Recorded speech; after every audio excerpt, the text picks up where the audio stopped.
সে আরো একবার টোকা দিয়ে ডাক দিল, বাড়িতে কেউ আছেন? কিন্তু কোনো সাড়া নেই। সে অনুভব করলো যে তার পেছনে যেন কেউ একজন দাঁড়িয়ে আছে। তার গাটা শিউরে উঠল।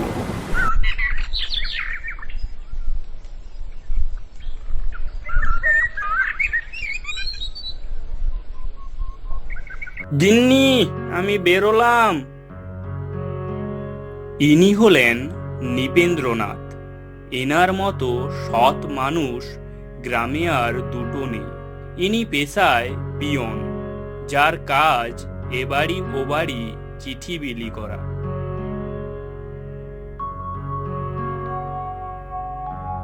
কি হে নিপেন, আমার কোনো চিঠির খবর আছে নাকি? নাম নৃপেন্দ্রনাথ হলেও গ্রামের লোক তাকে ভালোবেসে নিপেন বলে ডাকে। না হে, থাকলে বাড়ি পৌঁছে যেত। আজ মাসের 10 তারিখ। এই দিনটাতে নিপেনের কোনো বিরাম থাকে না।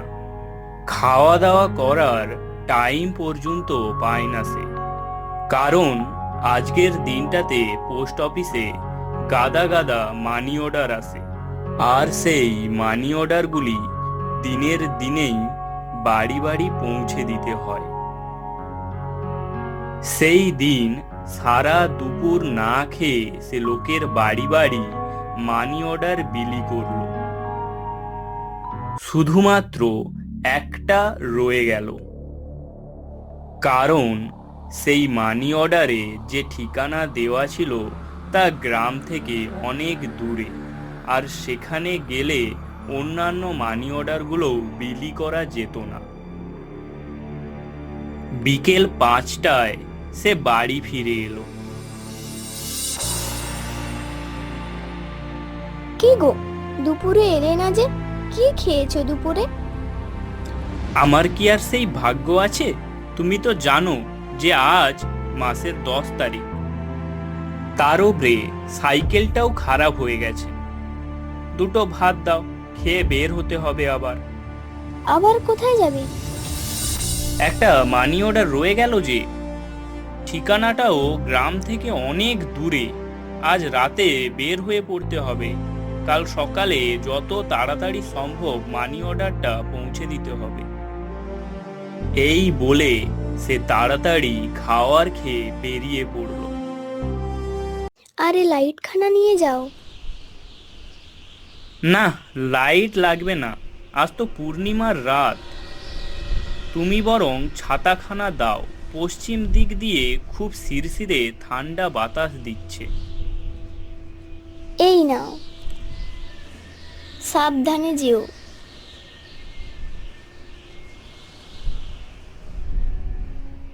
দুগ্গা দুগ্গা। রাত প্রায় 9টা বাজে।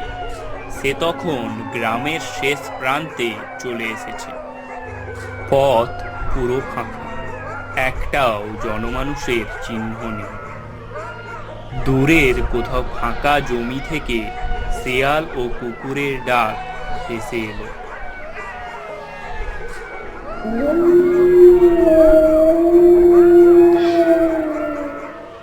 একে পশ্চিমে ঠান্ডা বাতাস বইছে, তার উপর এই জনমানব শূন্য পথে ভেসে আসা কুকুর ও শেয়ালের ডাক মেশানো এক ছমছমে পরিবেশ যে কোনো মানুষের মনোবল দুর্বল করে। নিপেনেরও গা হাত শিরশির করে উঠল। কিন্তু ভয় পেলে চলবে না। তার এই কাজের ওপর কত মানুষের সুখ দুঃখ নির্ভর করে।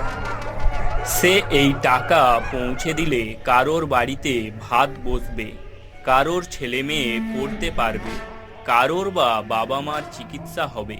সে এই সব ভাবে আর হাঁটতে থাকে।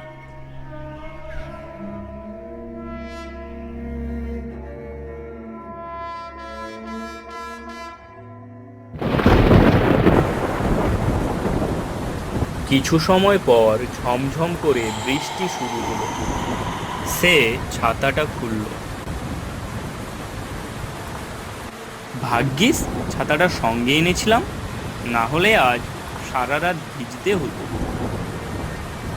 কিন্তু তার এই ধারণা কিছু সময় পরেই ভুল প্রমাণিত হলো, কারণ তখন বৃষ্টির পরিমাণ অনেকটা বেড়ে গেছে।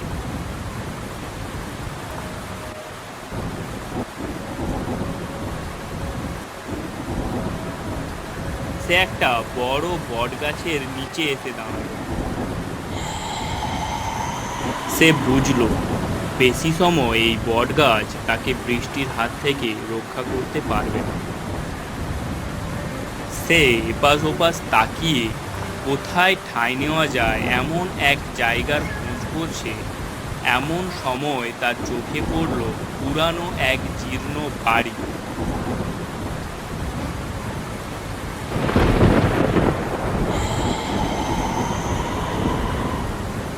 সে ভাবল, এখানে কি কেউ বাস করে? দেখে তো মনে হচ্ছে অনেক দিন ধরে কেউ ব্যবহার না করার ফলে বাড়ির এই অবস্থা হয়েছে। কিন্তু ওটা কি? একটা জ্বলন্ত হ্যারিকেন মনে হচ্ছে। যাই হোক, এখানে দাঁড়িয়ে থেকে আর লাভ নেই, যাই গিয়ে দেখি। এই বলে সে বাড়ির দিকে এগিয়ে গেল।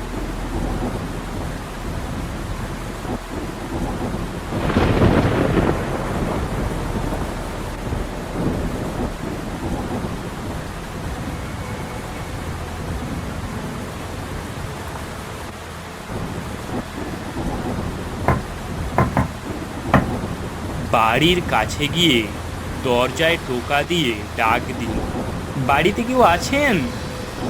কোনো সাড়া পাওয়া যায় না। সে আরো একবার টোকা দিয়ে ডাক দিল, বাড়িতে কেউ আছেন? কিন্তু কোনো সাড়া নেই। সে অনুভব করলো যে তার পেছনে যেন কেউ একজন দাঁড়িয়ে আছে। তার গাটা শিউরে উঠল।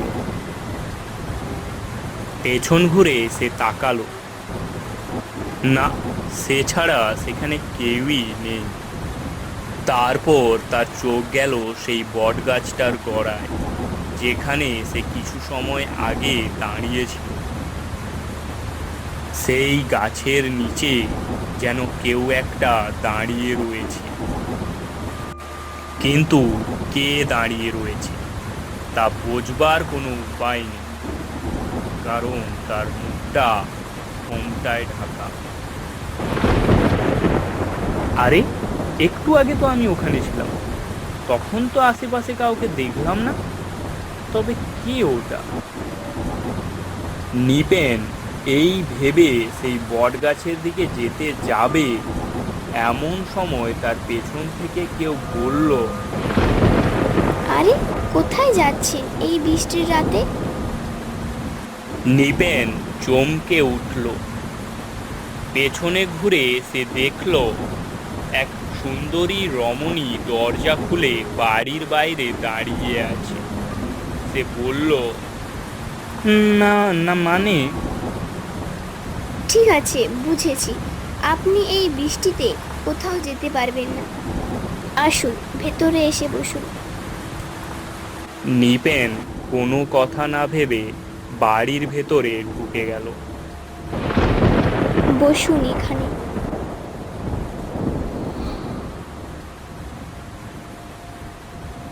আপনার বড় অসুবিধা করলাম এত রাতে। না না, অসুবিধা কেন? আপনি তো বরং সুবিধাই করেছেন। মানে? না না, কিছু নয়। আপনি চা খাবেন? হ্যাঁ, একটু চা হলে তো মন্দ হয় না, বৃষ্টিতে খানিকটা ভিজে গেছি। ঠিক আছে, আপনি বসুন, আমি আনছি। কিছুক্ষণ পরে রমণীটি দুটো কাপ নিয়ে এলো। একটা কাপ নিপেনকে ধরালো। নিপেন চায়ে চুমুক দিতে যাবে, অমনি চমকে উঠল। এ কি? এটা কি? কাপে চায়ের বদলে ছিল তাজা রক্ত। কেন চিনতে পারছেন না? আপনার শরীরেও তো রয়েছে অনেকখানি।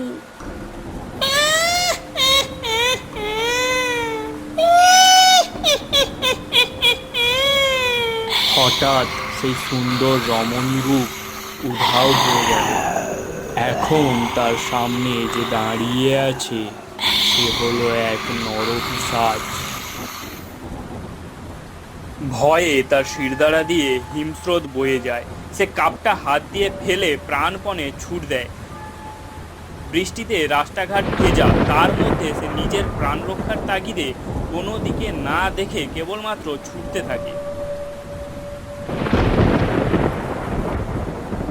হঠাৎ কিছুতে হোঁচট খেয়ে সে অচৈতন্য হয়ে মাটিতে লুটিয়ে পড়ল। পরের দিন সকালে যখন তার জ্ঞান ফিরল, তখন সে এক জেলের বাড়িতে শুয়ে রয়েছে। ভোরে মাছ ধরতে গিয়ে জেলে এই অচৈতন্য অবস্থায় পেয়ে তাকে তার বাড়িতে নিয়ে আসে। রাতে জ্ঞান হারানোর পর যে ঠিক কী হয়েছিল তার কিছুই মনে নেই। গল্পটি যদি আপনাদের ভালো লেগে থাকে অবশ্যই লাইক ও সাবস্ক্রাইব করে পাশে থাকবেন।